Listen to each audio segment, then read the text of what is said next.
Bonjour Claire. Bonjour.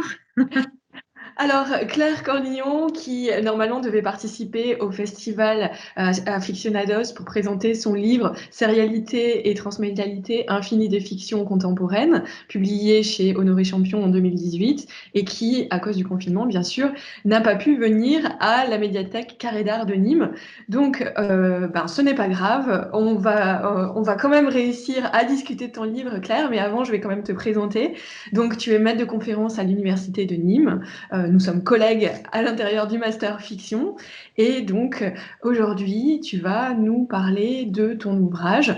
Mais peut-être avant de parler de ton livre, j'aimerais qu'on revienne sur ton parcours parce que je crois que tu as été élève au lycée Daudet dans les classes préparatoires aux grandes écoles. Et aujourd'hui, donc, tu es maître de conférence en littérature comparée. Euh, Peux-tu nous expliquer un peu ce parcours? Oui, alors en fait, j'ai commencé effectivement mes études en classe préparatoire littéraire et puis j'ai rejoint l'université au moment de ma maîtrise en littérature comparée. Alors j'ai choisi cette voie-là parce que je voulais absolument faire des études en littérature, mais j'avais envie aussi de travailler sur des corpus en langue originale et notamment en anglais. Donc j'avais vraiment envie de garder ces deux aspects-là. Et finalement, c'était assez révélateur de la suite de mon cursus puisque j'ai toujours été au croisement de plusieurs disciplines en fait. J'ai une formation en littérature comparée, en anglais, et puis aussi, à un moment, j'ai repris une formation en cinéma et audiovisuel. Et ça, c'était important pour moi parce que les objets qui m'intéressent ont toujours été au croisement, on va dire, de plusieurs approches, de plusieurs méthodes.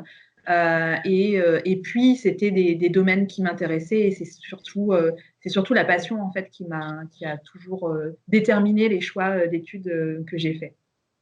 Merci beaucoup. En fait, aujourd'hui, dans le milieu universitaire, tu es bien connu pour ta spécialisation dans les séries télévisées. Ça veut dire qu'on peut être prof de littérature et spécialiste des séries? Oui, tout à fait. Alors en fait, déjà, il faut voir que mon sujet de thèse n'était pas à l'époque sur les séries télévisées, bien que mon intérêt pour les séries remonte à au moins le début des années 90.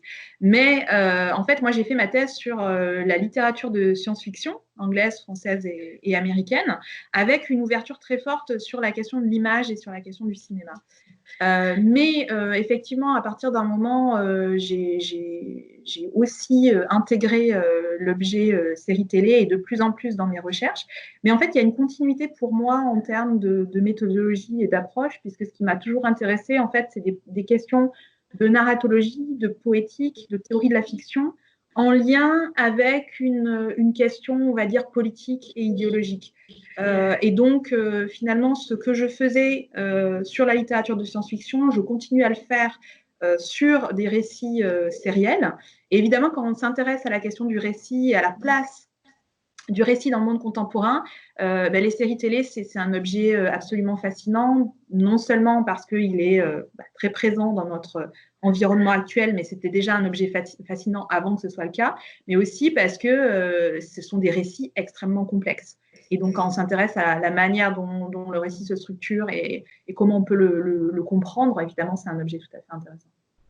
Bien. Ton titre, c'est transmédialité et sérialité. Alors, je pense que sérialité, on peut comprendre. Transmédialité, c'est un mot un peu barbare. Est-ce que tu peux nous présenter, nous dire ce que ça concerne? Oui, alors transmédialité, donc ça vient d'un concept, la manière en tout cas dont je l'utilise vient d'un concept qui a été élaboré par un critique qui s'appelle Henry Jenkins. Il a parlé de transmédia storytelling, donc de récit transmédia. Et donc l'idée du récit transmédia, c'est un récit qui se développe en fait sur plusieurs supports, donc jeux vidéo, cinéma, séries télé, littérature. Mais chaque élément du récit chaque support va venir compléter les précédents. Donc le transmédia, dans ce cadre-là, c'est pas une démarche d'adaptation ou une démarche simplement multimédia, c'est vraiment quelque chose où chaque support va être complémentaire par rapport à l'autre, raconter un autre bout de l'histoire.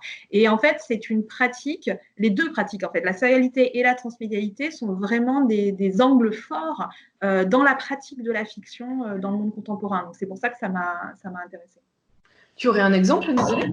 Oui, alors Jenkins a développé en fait son concept, sa théorie autour d'un exemple fort qui était celui de Matrix. Donc Matrix, c'est vrai qu'au départ, on connaît souvent les films, mais il y a aussi des films d'animation, des jeux vidéo, et qui étaient situés vraiment dans les interstices entre les films. Donc c'était vraiment l'exemple parfait, tout était pensé ensemble, c'était l'exemple parfait de la théorie qu'a proposé Jenkins. Mais depuis, on a de multiples exemples, par exemple le Marvel, l'univers Marvel qui se développe à la fois de manière parallèle au cinéma, mais aussi dans des séries télévisées. Alors, c'est compliqué un univers Marvel parce qu'évidemment, il est à la fois transmédia et cross-média ou multimédia parce que c'est aussi une adaptation en audiovisuel de supports qui étaient auparavant en bande dessinée. Donc voilà, on a cette multiplicité de supports et surtout de types d'interaction entre les supports aujourd'hui.